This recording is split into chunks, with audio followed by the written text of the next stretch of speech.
دستگاه سوزاندن کله پاچه رو مشاهده میکنید که به صورت اتوماتیک عمل سوزاندن رو انجام میده به وسیله شعله و بخار و کاملا اتوماتیک است.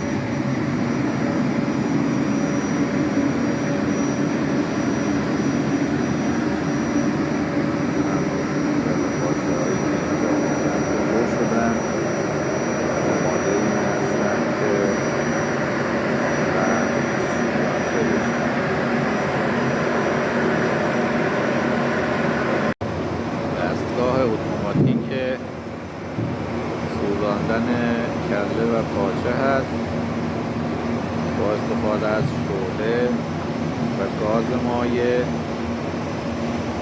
و همچنین بخار آب اقدام به سوزاندن موهای کله و پاچه می‌کنه.